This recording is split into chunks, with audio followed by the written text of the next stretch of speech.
Bom dia, irmãos, graça e paz. Sejam todos bem-vindos, em especial você que nos visita. Que Deus possa falar ao seu coração. Amém? Vamos orar mais uma vez.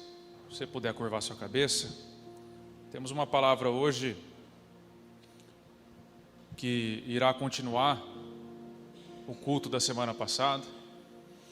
E o tema é o básico para a mídia. Nós vamos continuar o feijão com arroz da semana passada, amém? Vamos orar então, irmãos? Pai, eu quero te pedir, traz, Senhor, a tua presença nessa hora, que cada mente, Senhor, cada coração agora possa estar aberto a ouvir a sua palavra, e nós entregamos tudo na sua presença. Pedimos humildemente, Espírito Santo de Deus, nos encha, nos abra a mente nesse momento, para que nós possamos compreender a sua palavra que é eterna, que é viva, que é eficaz. Nos ajuda nessa hora, Senhor. É assim que oramos e te agradecemos em nome de Jesus. Amém? Continuando então o tema do culto passado. Você precisa entender esse culto como uma continuação. O culto da semana passada, o pastor Anderson pregou sobre o feijão com arroz, se baseando na vida de Davi, para trazer algumas lições básicas para a nossa vida. E hoje nós vamos continuar vendo o básico com base na igreja de Atos, na igreja primitiva, na igreja que nós vemos ali no livro de Atos dos Apóstolos, amém? Se você quiser acompanhar comigo o texto base, está lá em Atos dos Apóstolos, capítulo 4, verso 31 em diante. Atos dos Apóstolos, capítulo 4, verso 31 em diante. Depois de orarem, tremeu o lugar em que estavam reunidos. Todos ficaram cheios do Espírito Santo e anunciavam corajosamente a palavra de Deus. Da multidão dos que creram, uma era a mente e um o coração. Ninguém considerava unicamente sua coisa alguma que possuísse, mas compartilhavam tudo o que tinham. Com grande poder, os apóstolos continuavam a testemunhar da ressurreição do Senhor Jesus. E grandiosa graça estava sobre todos eles. Não havia pessoas necessitadas entre eles, pois os que possuíam terras ou casas as vendiam, traziam o dinheiro da venda e o colocavam aos pés dos apóstolos, que os distribuíam segundo a necessidade de cada um. Até aqui. É importante, irmãos, nós, quando falamos de Atos dos Apóstolos, compreendermos, começarmos com a verdade de que não existe uma igreja primitiva e outra igreja atual. Se trata da mesma igreja apostólica fundada pelos apóstolos que continua reunida em torno do nome por mais de 2000 anos, amém? Nós somos a mesma igreja. Quando você lê os atos dessa igreja que começou, a primeira igreja, é a mesma de hoje. Não existem diferenças do ponto de vista espiritual. Nós somos a mesma igreja de Cristo reunida em torno do nome dele. É óbvio que essa igreja ela foi incomparavelmente mais heróica do que nós somos, por conta do momento em que viveram, por conta da grande perseguição que sofreram. Mas, aos olhos de Deus, é a sua igreja. Ela é a mesma igreja que está ainda reunida. Esse é o primeiro ponto. O segundo ponto, quando olhamos para essa igreja, é entendermos o seguinte, que essa igreja ela foi profundamente bíblica. E ela também foi liderada pelos próprios apóstolos, o que dá uma relevância muito grande a essa igreja. Ela está relatada na própria Bíblia, então ela serve como modelo para nós. Nós precisamos olhar para essa comunidade e aprender com ela os princípios que os conduziram e que devem nos conduzir ainda hoje. É uma igreja extremamente relevante. E diante disso cabe a pergunta: qual seria o traço então marcante dessa comunidade relatada ali na Bíblia, em Atos dos Apóstolos? Qual seria o traço que mais marca esses irmãos que viveram ali naquela época? Nos parece que um traço muito evidente, muito marcante dessa comunidade é que esses irmãos faziam o básico e deixavam o resto nas mãos de Deus. Eles faziam o feijão com arroz deles e deixavam o extraordinário nas mãos de Deus, o impossível nas mãos de Deus. Me dê um exemplo, Murilo, sobre isso. Veja bem, a igreja começou com uma ordem do Senhor: fiquem em Jerusalém até que vocês sejam revestidos de poder do alto. E eles permaneceram reunidos, aguardando que o Espírito Santo viesse. E o Espírito Santo vem na festa de Pentecostes e os enche, como nunca havia acontecido antes. A promessa antiga do enchimento do novo coração, do Espírito Santo sobre nós, sobre toda a carne derramada, ela é cumprida.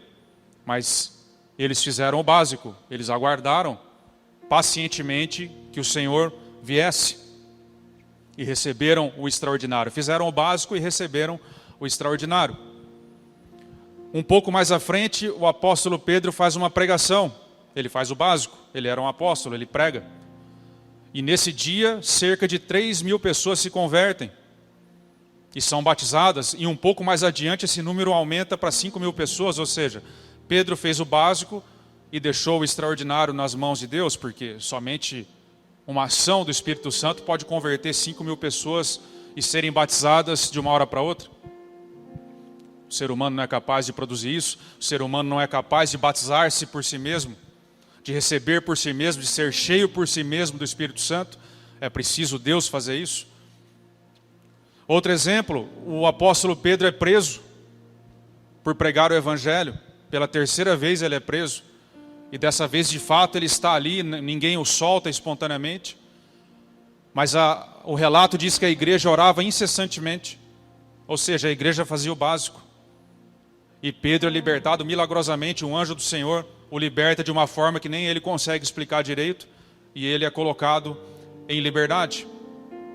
A igreja orava pelo apóstolo e o extraordinário Deus fez. Então nos parece que essa igreja, ela compreendia esse princípio, ela cumpria o básico e deixava o impossível nas mãos de Deus. Eles não tinham algum tipo de fórmula mágica secreta que destravava o milagre. Atos 2 diz que eles viviam na simplicidade do Evangelho, viviam na oração, viviam no ensino dos apóstolos, ou seja, na palavra, estudando a palavra. Eles viviam na comunhão e viviam no partir do pão. Essa era a forma como nossos irmãos viviam, de uma forma básica, simples. E o Espírito Santo operava o que ia além da capacidade humana. É assim que nós devemos viver também. Esse é o convite que Deus faz à igreja nessa manhã, que nós possamos de fato voltar à simplicidade do Evangelho, que nós possamos de fato fazer o básico, e depois de fazermos o básico, vejamos o que de extraordinário Deus tem para nós. Amém? Vamos voltar então a isso, vamos entender o básico da igreja primitiva, o básico dessa igreja. Diz o texto aí, que lemos o texto base, primeiro versículo: depois de orarem, tremeu o lugar onde estavam reunidos. Todos ficaram cheios do Espírito Santo e anunciavam corajosamente a palavra de Deus.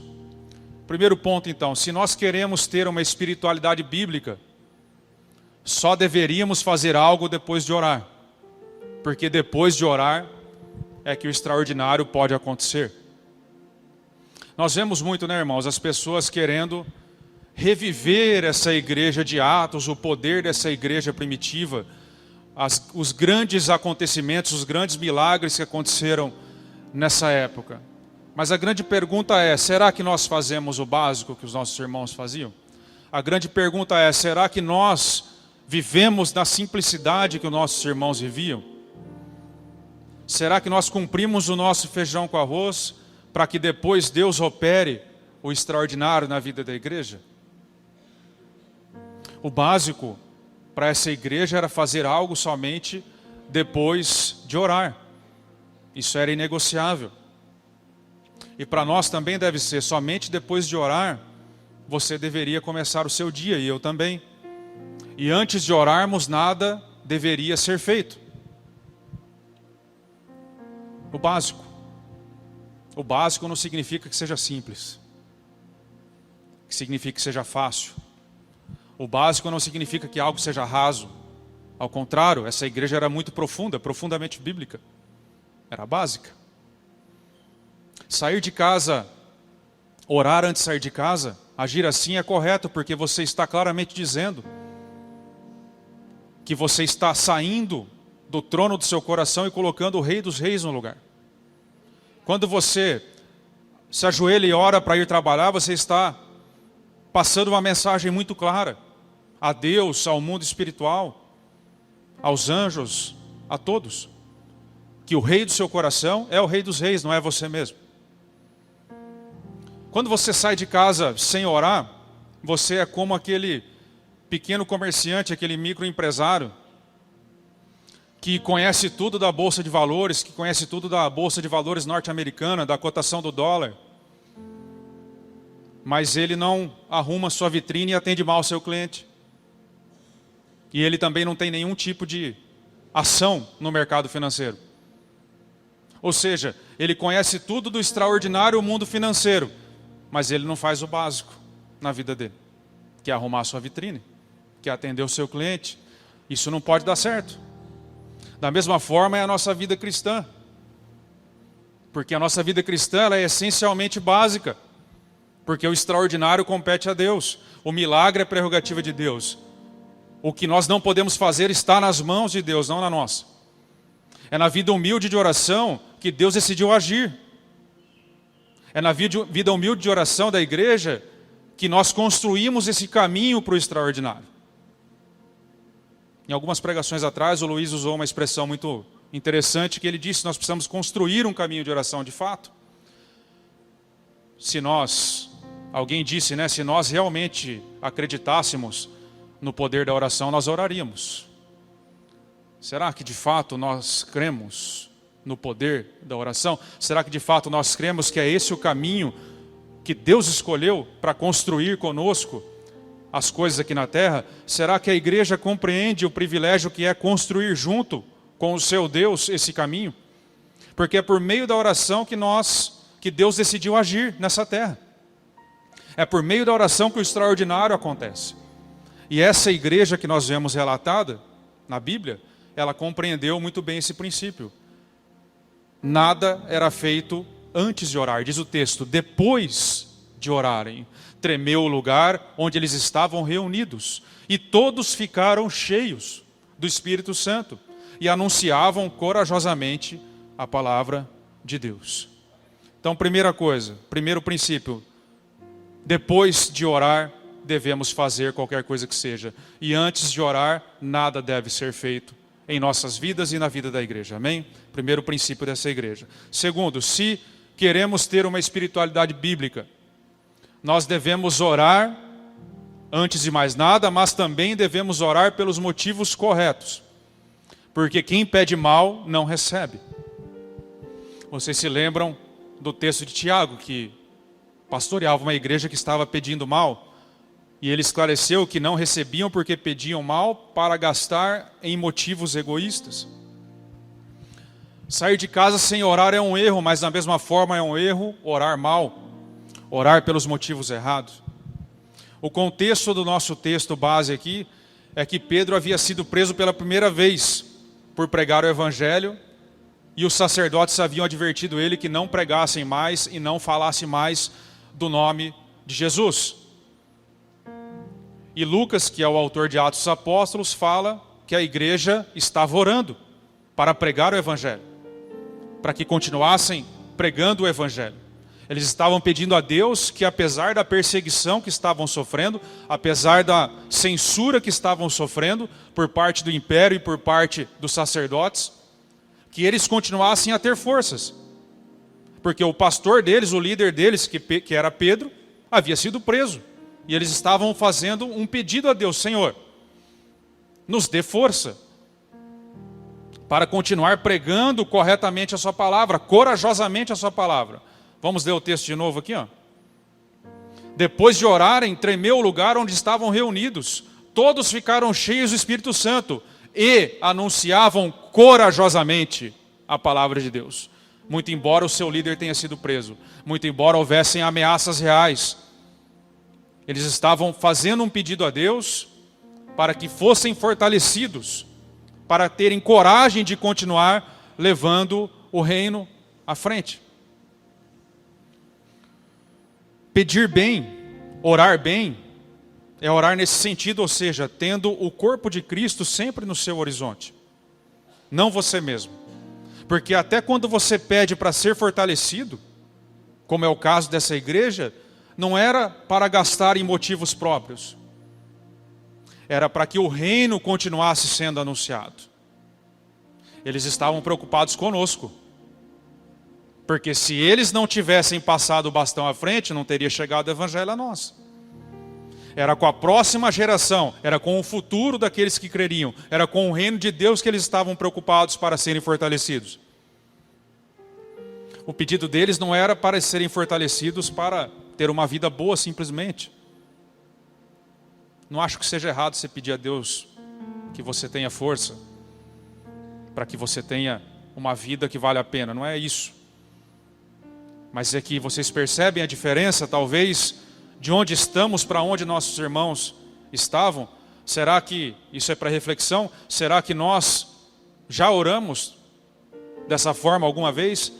Que Deus pudesse nos fortalecer, nos encher, ser cheios do Espírito Santo, para que nós pudéssemos pregar corajosamente? Nós precisamos ser honestos, se queremos ter uma espiritualidade bíblica. Se nós desejamos ter uma espiritualidade e ter a vida com Deus que os nossos irmãos tiveram, nós precisamos corrigir a nossa oração. Eles estavam sendo perseguidos e oraram para continuarem levando o reino à frente. E hoje, compete a nós levar o reino à frente. Aconteça o que acontecer. É a nossa responsabilidade como igreja, do mesmo jeito que foi dos nossos irmãos no passado, de continuar avançando o reino, pregando corajosamente a palavra. Amém? Amém? Terceiro ponto, se nós queremos ter uma espiritualidade bíblica, nós precisamos compreender a essência da oração. Porque a motivação da nossa oração também importa para Deus. A ausência de oração é algo terrível, quando você sai sem orar. Uma oração egoísta também não cumpre o propósito. E uma oração que é correta, mas sem compreensão do que está acontecendo, também é desprezível para Deus. A oração, irmãos, ela é como se fosse Deus descendo à nossa altura, para que nós possamos compreendê-lo, para se relacionar conosco. É o caminho para você provar por si mesmo que Deus é bom. Isso é oração. Quando você vai falar com uma criança, você desce à altura dela. A oração é como se fosse Deus descendo à nossa altura. É a forma que Deus criou para que nós pudéssemos ter relacionamento. Então, a oração não é um mantra que você repete várias vezes o que você quer até que você consiga. A oração não são vãs repetições que você fica a todo momento repetindo o que você quer para ver se isso se torna realidade. A oração é o caminho que Deus colocou para nós, para que nós possamos conhecer a verdade por nós mesmos. E ao mesmo tempo que conhecemos essa verdade, ela molda o nosso coração. É uma via de mão dupla, ao mesmo tempo que nós lemos a palavra nos lê também. Porque a palavra é viva, ela é eficaz, ela não é um livro morto. Deus não está morto, Deus está vivo. Na medida que você se relaciona com Ele, em que você vai descobrindo as verdades por meio da oração, Ele também vai te moldando. Deixa eu dizer uma coisa para você. Somente no dia em que você de fato ajoelhar e orar como os nossos irmãos oraram, pedindo que Deus te encha com o Espírito Santo para que você pregue corajosamente a palavra, é que você vai conhecer essa verdade. É que você vai ser cheio por si mesmo, é que esse versículo não vai ser mais uma teoria e vai ser uma realidade em sua vida. Se você nunca se ajoelhar e orar pedindo que Deus te encha com o Espírito Santo para que você pregue corajosamente, você vai depender a vida inteira do testemunho dos outros que Deus de fato enche. e preenche todas as coisas. Você nunca vai ver por si mesmo, porque é só por meio da oração que você prova que Deus é bom. É só por meio da oração que você prova por si mesmo que Deus existe. Que você descobre por si mesmo que de fato Ele te fortalece quando você pede. É somente fazendo o básico da oração que algo extraordinário acontecerá dentro e fora de você. Se você não construir esse caminho, e isso é urgente que construamos esse caminho básico, nós não temos chance alguma de termos uma espiritualidade acima da média, nenhuma. Nós precisamos de fato provar por nós mesmos e conhecer a verdade por nós mesmos, e o caminho é a oração. Quarto ponto, se nós queremos ter uma espiritualidade bíblica, o básico é estarmos sempre reunidos em oração, porque Deus responde ao seu povo, como está escrito aí no texto que lemos. Percebam aí o detalhe do coletivo. Depois de orarem juntos, tremeu o lugar que estavam onde? Reunidos. Todos, não um, todos ficaram cheios do Espírito. E todos anunciavam corajosamente a palavra de Deus. Todos.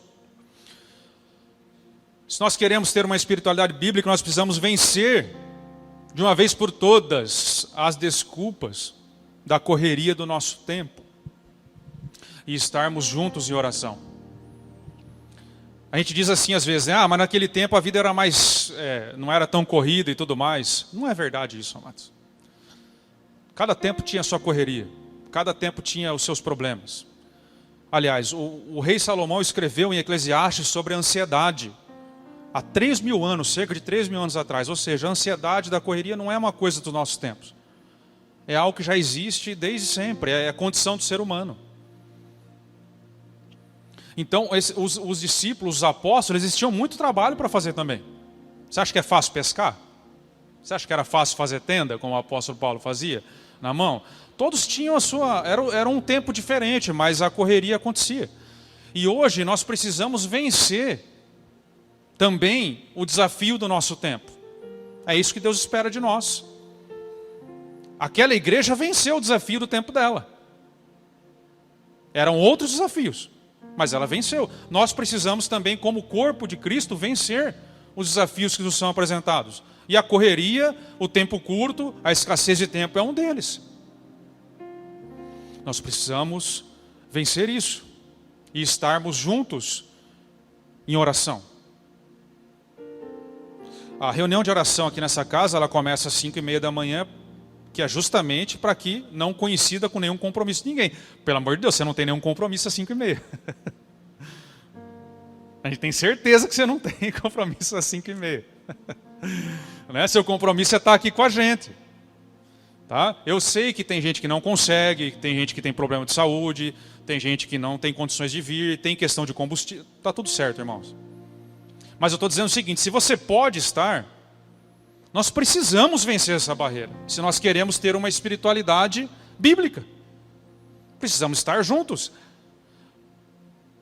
Nós temos insistido nas pregações que você não foi salvo para viver sozinho. Você foi salvo individualmente, mas você foi inserido em um corpo. E você não pode viver sozinho nem na sua vida de oração. Tem algo que o Pai ama no coletivo. Davi chegou a dizer, né, como é bom e agradável quando os irmãos vivem juntos. É ali que Deus ordena a sua bênção. Na reunião dos santos, na reunião dos seus filhos, algo diferente acontece. Deus quis assim, Deus ama assim. Deus espera isso de nós. É a parte humana, é o lado humano do que nós podemos fazer para nos colocarmos na direção do extraordinário. Na linha do extraordinário, é estarmos juntos em oração. Nós não podemos produzir um milagre por nós mesmos, está na mão de Deus. Depende do sim dele. Mas nós podemos nos colocar aonde passa esse rio, amém? Que é a oração. E a oração todos nós juntos. É um traço dessa igreja.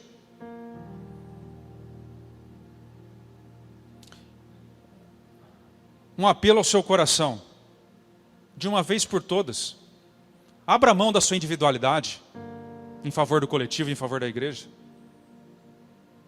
Abra mão. Repare no texto que todos ficaram cheios.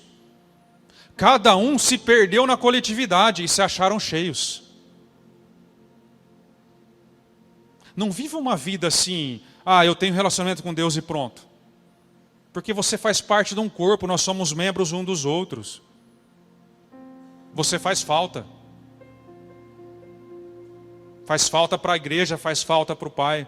Quando você se recusa a abrir mão da sua individualidade em favor do reino, em favor da igreja, faz falta. O corpo sofre. Abra mão dela. De uma vez por todas. Não é eu sou. É porque nós somos eu sou. Eu só consigo ser o que Deus quer que eu seja se eu estiver junto com vocês. Você só consegue se estiver junto com o corpo. Como que você pode exercer o dom que Deus te deu sozinho? É impossível. É o básico da vida cristã. É estarmos juntos, reunidos. Abra mão. Se você abrir mão da sua individualidade, você vai perceber que você vai receber curas. Você vai receber sensações, você vai receber experiências que você jamais poderia ter sozinho. Porque o corpo cura o corpo. Essa é a figura. O teu corpo físico, biológico, não é assim? Quando ele está doente, quando você tem um machucado, o corpo inteiro não trabalha em favor desse machucado. É assim o corpo de Cristo, essa é a visão, essa é a figura. E cura de uma forma que você não imagina mesmo, porque eu me lembro que quando o pastor Anderson, uma vez eu fui me atender com ele, há muito tempo atrás, nem era da igreja dele. E eu estava muito mal, e eu fui dizer para ele que eu tinha passado muito mal, inclusive mal fisicamente, uma época muito difícil da minha vida. E eu contei para ele no atendimento, marquei com ele. E no meio do atendimento eu contei que eu estava atendendo um cliente e eu desmaiei na frente do cliente. Caí de cara na mesa, tão mal que eu estava. E eu contei isso e eu imaginei que ele fosse assim, né? Me dar uma palavra assim, de poder, né? E ele começou a rir. Ele começou a rir de uma forma assim que ele não parou mais, acabou o atendimento. E eu fiquei olhando e falei, não é possível que eu vim aqui fazer isso, né? Pastorzinho do Paraguai. E aí eu fui vendo aquele negócio e eu falei, não é possível, cara, como que ele pode estar rindo de mim? E eu contei toda a minha história triste, né? Aí eu terminei e falei, será? Acho que não é tão grave assim meu problema, né? O cara tá rindo, né? Dessa forma. E aí eu saí de lá assim, falei, não é tão grave assim realmente. E eu fiquei bem. Olha que atendimento sem vergonha. O básico. O básico, né? Não exagera. Você vê como que é o corpo de Cristo? O corpo de Cristo é isso. Quando você vem às vezes triste e encontra os irmãos aqui, encontra os amigos, e você sai bem, sem acontecer nada, não é assim? Quantas vezes não aconteceu isso com você? Você chegou mal e não aconteceu nada, mas você saiu bem. Por isso que é importante estarmos reunidos, em especial reunidos em oração. Amém? É isso que Deus espera de nós. Se perda nesse coletivo. Perca-se nesse coletivo.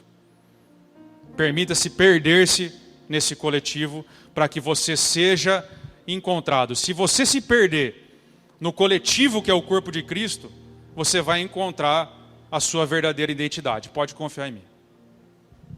Você só vai encontrar quem você realmente é se você se permitir perder-se nesse coletivo que você foi inserido. Você é porque nós somos. É assim que nós devemos olhar. Amém? Quinto ponto. Se nós queremos ter uma espiritualidade bíblica, o básico é sermos um, termos unidade, sermos um, sem hipocrisias. Porque igreja unida é igreja espiritual. E uma igreja sem unidade, ela simplesmente não existe. É um clube. Uma igreja unida é uma igreja espiritual, ela se assemelha à igreja de Atos. Uma igreja desunida, sem unidade, ela não existe. É um boteco. É um clube. É pior que um boteco. Porque no boteco as pessoas são sinceras, elas estão lá fazendo o que estão fazendo mesmo, pronto. Mas uma igreja que não tem unidade, que não vive a unidade, é pior. Diz assim a palavra, da multidão dos que creram, uma era a mente e um era o coração. Olha que frase inspirada de Lucas. Da multidão dos que creram, uma era a mente e um era o coração. Ninguém considerava unicamente sua coisa alguma que possuísse, mas compartilhavam tudo o que tinham. E eu vou dizer para vocês, irmãos, e essa multidão que ele fala dos que creram, era realmente uma multidão. Porque aqui nesse momento era cerca de 3.000, porque Pedro tinha acabado de pregar. E 3.000 tinham sido batizados. Ou seja, nós não podemos ficar romantizando a igreja primitiva de que a unidade havia porque a igreja era pequenininha. Porque era nas casas. A multidão aqui era a multidão, 3.000. Para aquela época, 3.000 era uma grande multidão. Eu sei que existem igrejas hoje com mais de 3.000 pessoas, mas naquela época era algo extraordinário. E de uma hora para outra. Tudo novo convertido, tudo batizado no mesmo dia. Ninguém tinha passado pela classe de fundamentos, ninguém tinha sido treinado em ser líder de célula. Não tinha. Acabou de se converter. Quem já ouviu aquele papo assim, naquele tempo que a igreja era pequenininha, era melhor, a gente tinha mais unidade. Naquele tempo que a igreja era assim, que a gente se reunia lá naquele salãozinho sem ar-condicionado, era tão... Isso é romantizar o passado, irmãos. É você olhar o passado com uma lente de nostalgia, que na verdade esse passado não foi tão bom assim, que nem você imaginou. Você reclamava que não tinha ar-condicionado. Hoje parece legal, mas não era assim. A igreja, lá em Atos, quando fala dessa multidão dos que creram e eram só uma mente e um só coração, era uma multidão, maior do que a nossa aqui hoje. Então não tem a ver com o tamanho da igreja, a questão da unidade, tem a ver com o tamanho do teu coração. A igreja não tem que ser pequena para ser possível ter unidade. O que tem que ser grande é o teu coração. É o meu coração. E aquela igreja era grande, mas era assim. E o que exatamente significa ter uma só mente e um só coração? Ter uma só mente e um só coração é exatamente, nós vamos ter uma só mente e um só coração quando a derrota de um for a derrota de todos. E quando a vitória de um for a vitória de todos. Porque nós somos um corpo, membros uns dos outros. O dia que a derrota de um for a derrota de todos e a vitória de um for a de todos, aí teremos uma só mente e um só coração. Porque esse versículo vai muito mais além do que compartilhar coisas materiais. É tudo. Tudo. Compartilhar a vida. Ah, Murilo, mas isso é impossível. Porque cada um já tem a sua família. Cada um já tem os seus problemas. Cada um já tem a sua vida. Isso aí era mais naquela época. É para a igreja de Atos isso. É uma questão histórica. É a forma como eles viviam. Será? Os milagres da igreja de Atos nós queremos hoje, mas o preço que eles pagavam para ser um é para eles.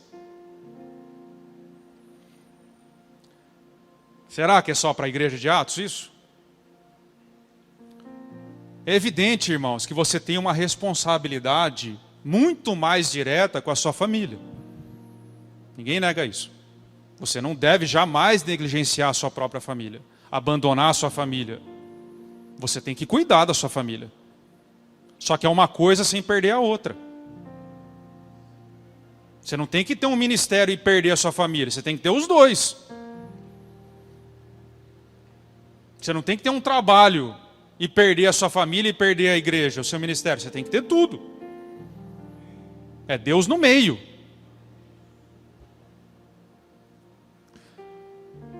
Presta bem atenção, cuidar só da sua própria família e mais nada, qualquer bom ateu faz. Isso não é ser povo de Deus. Qualquer ateu com uma boa conduta, com uma boa índole, e existem, é capaz de cuidar da sua própria família e deixar o resto e não conviver com mais ninguém. Só que não é esse o chamado do povo de Deus. Não é isso que nós vemos na igreja de Atos. Se você quer ter uma espiritualidade bíblica, nós vamos precisar aprender como igreja a sermos a família do Pai do céu. Pai nosso que estás no céu. Se nós queremos ter uma espiritualidade bíblica verdadeira, nós vamos precisar aprender a ser uma família, a ser um corpo, a ser o corpo de Cristo. Na prática, nós vamos precisar aprender a viver as alegrias e as tristezas uns dos outros. É isso que nós vamos precisar. É o básico. Qual foi a última vez que você se alegrou com a conquista do seu irmão? Que você comemorou a promoção que ele teve no emprego? Ou quando você fica sabendo que o seu irmão foi promovido, você olha para Deus e fala assim: pô, valeu, hein? Estou orando faz mais tempo que ele, o Senhor deu para ele, não deu para mim. Valeu, hein, pai? Obrigadão, hein? É assim que você faz ou você comemora? Você é o filho mais velho lá do filho pródigo que não entra na festa? Porque não entendeu que tudo é teu? Tudo que o pai tem é teu? Ou você comemora junto com o seu irmão, a alegria dele é a sua alegria?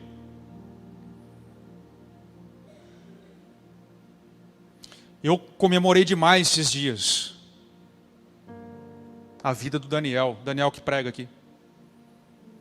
Daniel, ele trabalhava num lugar que consumia o tempo dele. Ele entrava às 11 horas da manhã, saía às 11 horas da noite. Ele não tinha tempo para nada. E uma vez conversamos no meu escritório, e ele estava muito triste porque ele estava perdendo a vida com Deus, a vida com os irmãos, a vida com a igreja. E nós oramos a Deus e Deus abriu uma porta para ele no emprego, em que ele ganha menos, tá? Financeiramente. Mas ele tem uma vida com Deus agora. E o menino está super feliz, porque ele pode ir na célula, ele pode vir na igreja, ele tem tempo para a família. Alegria. Nós precisamos alegrar com os nossos irmãos, com as conquistas deles. Qual foi a última vez que você também viveu a tristeza do outro? Deixa eu fazer uma pergunta para você, específica para quem é da comunidade. Você já procurou sentir a dor das famílias que têm uma criança com deficiência? Ou para você o Kids, e para mim também, o Kids é só um projeto legal, um projeto social? Projeto social, ONG, qualquer bom ateu faz. Você já procurou sentir a dor que é para uma família ter uma criança com deficiência? Você que teve a graça de não ter isso em sua família? Em que você pode ver o seu filho se desenvolvendo tranquilamente e tudo mais? Já parou para pensar? Na dor que é, na dificuldade que é para uma família que não consegue sequer assistir um culto? Porque não tem onde deixar? Que é o que nós estamos nos propondo com o ministério, que essas crianças possam ser bem recebidas. Mas você já procurou sentir a dor dessa família? Entender como é? Isso é viver a tristeza do outro. Nós vamos ter uma mente e um coração, como igreja, no dia em que nós não admitirmos em nosso meio que hajam alegrias não comemoradas e tristezas não correspondidas. No dia que nós não permitirmos em nosso meio que hajam alegrias não comemoradas e tristezas não correspondidas, nós seremos uma somente e um só coração. Talvez você ache difícil, mas é exatamente assim que o relato diz que a igreja em Atos vivia. É esse o relato de Lucas. Lucas está fazendo um relato, um relatório, e ele está sendo o mais preciso possível. É assim que eles viviam, uma só mente e um só coração. Nós precisamos avançar nisso. E talvez o extraordinário aconteça em nosso meio, se nós avançarmos nisso. Se nós fizermos o básico de vivermos as alegrias e as tristezas uns dos outros, o extraordinário vai acontecer em nosso meio. Agir dessa forma, irmãos, sendo muito prático, viver a alegria e a tristeza do outro, é vivê-las como se fosse exatamente a nossa. O básico é se nós fizéssemos exatamente pelo outro o que faríamos por nós mesmos e pelos nossos próprios filhos na mesma intensidade. Então é você se preocupar com a enfermidade do filho do seu irmão do mesmo jeito que você se preocupa com a enfermidade do seu filho. É você se preocupar com a educação do filho do seu irmão da mesma forma que você se preocupa com a educação do seu filho. É quando aparece lá um pedido de oração no grupo de WhatsApp da célula, você não dá um amém lá e boa, então simplesmente passa. Mas você ora como se fosse pelo seu próprio filho. Por você mesmo. É o básico dos mandamentos. Ame a Deus sobre todas as coisas. E ame ao teu próximo como a ti mesmo. Isso é a lei e os profetas. Isso é o resumo da lei e dos profetas. É o básico da igreja. Ame a Deus sobre todas as coisas e ao próximo como a ti mesmo.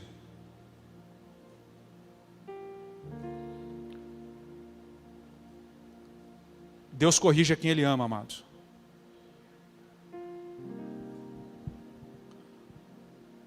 Deus corrige a quem Ele ama. Não disperse agora.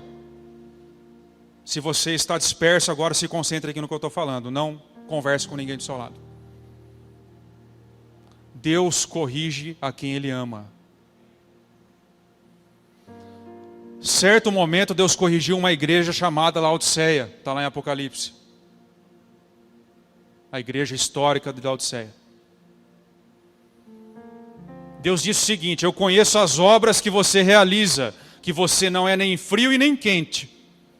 Quem dera fosse frio ou quente, assim porque é morno, eu estou a ponto de vomitá-lo. Mas você diz, eu sou rico, eu estou bem de vida e eu não preciso de nada. O erro daquela igreja, aparentemente, é que ela tinha o próprio bem-estar como medida da espiritualidade, como medida de todas as coisas. Então, olha, eu tenho tudo, Deus já me abençoou, eu não tenho necessidade alguma, está todo mundo bem, então está tudo certo. Não preciso de mais nada. Então, já que Deus me abençoou, materialmente, emocionalmente, eu não tenho necessidade de nada, não tenho falta de absolutamente nada, eu vivo de uma forma tranquila, e não é errado viver assim, mas é errado você achar que isso é a medida de todas as coisas. Porque viver dessa forma, para si mesmo, tendo o próprio bem-estar como finalidade, tornou essa igreja morna. E eu vou dizer, irmãos, nós somos uma igreja que temos o suficiente, em geral. Nós não somos uma igreja carente, que não tenha nada. A questão aqui do morno e do frio, do frio e do quente, a figura, não é que o frio é ruim e o quente é bom, tá? Frio é bom também, e quente é bom também. Depende do que você está usando. Uma água fria é boa para algumas coisas, uma água quente é boa para as outras. A palavra diz, quem dera você fosse quente ou frio. Ou seja, é onde nós devemos estar. Nós não devemos estar com uma espiritualidade mais ou menos. Uma espiritualidade pela metade. Manca. Que tem o próprio bem-estar como finalidade. Porque o básico é que tenhamos uma mente e um coração. Como que nós podemos ter uma só mente e um coração se é o meu bem-estar que importa apenas? Que Deus nos livre de termos um cristianismo que vise apenas o próprio bem-estar, ou o próprio bem-estar apenas da nossa família. Repito mais uma vez, cuidar da própria família apenas qualquer bom ateu faz. Mas a boa notícia é que Deus deseja que nós tenhamos de fato uma só mente e um só coração, amém? Que nós possamos nos abrir à correção que Deus nos traz e olharmos para o lado, amém? Que nós possamos viver as alegrias e tristezas uns dos outros. Sexto ponto, se nós queremos ter uma espiritualidade bíblica, nós precisamos fazer o básico e sermos testemunhas da ressurreição, porque essa é a ordem do Senhor: ide e fazei discípulos. Diz assim o texto em Atos: com grande poder os apóstolos continuavam a testemunhar da ressurreição do Senhor Jesus, e grandiosa graça estava sobre todos eles. Irmãos, nada mais básico para um apóstolo do que testemunhar da ressurreição. Aliás, os 12 mais Paulo foram levantados com um único propósito: testemunhar a ressurreição de Cristo. Eles eram testemunhas oculares da ressurreição de Cristo. Essa era a função básica dos apóstolos. Os 12 mais Paulo não tem mais nenhum igual a eles. São só esses. Esse é o círculo apostólico fechado, em que tiveram realmente contato com o nosso Senhor de uma forma direta. Por isso eles são os apóstolos, os enviados. Só que apóstolo, a palavra apóstolo, ela significa mensageiro, enviado, alguém com uma missão. Então, num sentido mais amplo, todos nós somos apóstolos, todos nós somos enviados. Bem mais amplo, tá? Num sentido muito mais amplo. Nós não cremos que existam apóstolos nos dias atuais como existiu os 12 mais Paulo. Mas todos nós somos enviados a pregar o Evangelho. Todos nós somos enviados e somos enviados para testemunhar a ressurreição de Cristo. Ou não somos? Essa é a função da igreja, essa é a missão da igreja, é o básico. Se nós queremos ter uma espiritualidade acima da média, nós precisamos, como igreja, cumprir o básico. Eu e você precisamos assumir a responsabilidade que está na sua mão, de orarmos para que o Espírito Santo nos encha e nós possamos corajosamente pregar a palavra, como os nossos irmãos oraram lá atrás. E aí o Evangelho chegou a nós, porque eles tiveram a coragem de testemunhar da ressurreição, muito embora o império os estivesse perseguindo, muito embora os judeus os estivessem perseguindo, e muito embora corriam risco de ser presos e mortos, eles não se intimidaram. E nós não podemos nos intimidar por nada. Nem pela correria da vida, nem pela política, nem pela pressão que sofremos, nem por nada. Nós devemos continuar. Nós devemos pensar naqueles que ainda vão ser salvos e assumirmos esse papel, se nós queremos ter uma espiritualidade bíblica. Se nós queremos presenciar o extraordinário, nós precisamos fazer esse básico e testemunhar o fato histórico da ressurreição de Cristo. E o texto diz: e grandiosa graça estava sobre todos eles, ao pregarem a ressurreição. Se queremos avançar, precisamos ser testemunhas da ressurreição. E sétimo ponto para finalizar: se nós quisermos ter uma espiritualidade bíblica, nós precisamos fazer o básico e eliminar a necessidade material do nosso meio. Porque é assim que as pessoas que vivem no reino vivem, que estão no reino vivem, sem necessidade. No reino de Deus não tem necessidade material, não vai haver. E a igreja antecipa esse reino que vai vir. Então no nosso meio não pode ter pessoas necessitadas, não pode haver. Diz o texto: não haviam pessoas necessitadas entre eles, pois os que possuíam terras ou casas as vendiam, traziam o dinheiro da venda e o colocavam aos pés dos apóstolos, que o distribuíam segundo a necessidade de cada um. Não haviam entre eles necessitados. Se nós queremos viver uma espiritualidade verdadeira, bíblica, não pode haver necessitados na sua célula, no nosso meio. E eu queria ilustrar esse momento com um vídeo, se a mídia puder me ajudar. Esse vídeo é uma propaganda, mas ela traz uma mensagem poderosa. Presta atenção, por favor. Quem nos assiste, o vídeo não vai passar na pregação. Você pode acessar o link que está embaixo, amém? Vamos lá. O menino disse, né? Nós não jogamos com o pé descalço. Nós jogamos com o pé calçado. A igreja não é um povo necessitado. Nós somos um povo que distribui segundo a necessidade de cada um.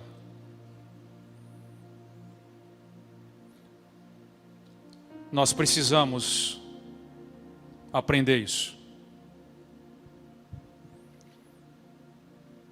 O princípio da igreja de Atos, irmãos, é que eles preferiam perder uma propriedade a ver um irmão passando necessidade. Porque o texto diz que, segundo a necessidade, eles vendiam o que tinham e entregavam para os apóstolos distribuir segundo a necessidade de cada um. Se nós queremos ter uma espiritualidade verdadeira, bíblica, se nós queremos ver o extraordinário, como nossos irmãos viram, nós vamos precisar entender e preferir perder algo material para que o nosso irmão não sofra. Caso contrário, nós não viveremos essa espiritualidade. Caso contrário, nós não teremos chance de alcançarmos o que eles alcançaram.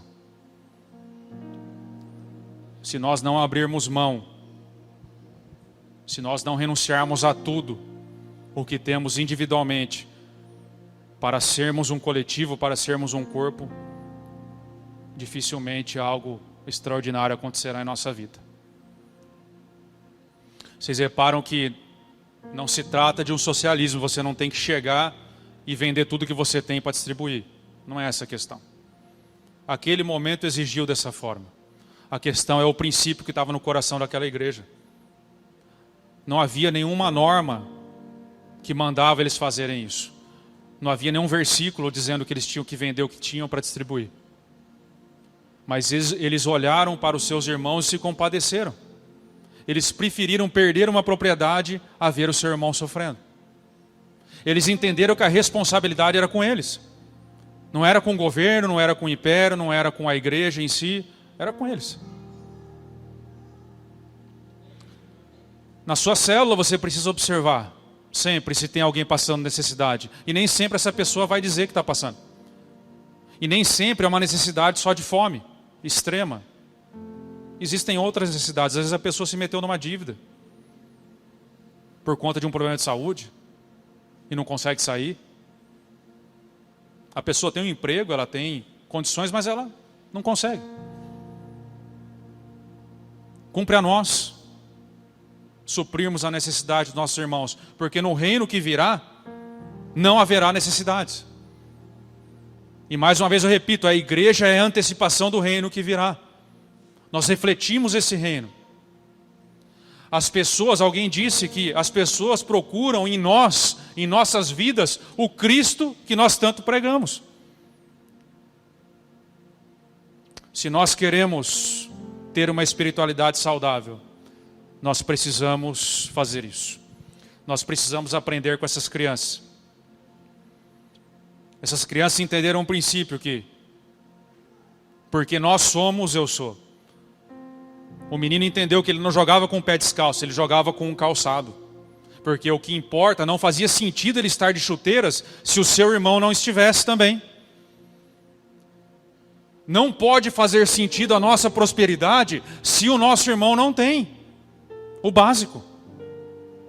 Porque nós somos membros uns dos outros, amém?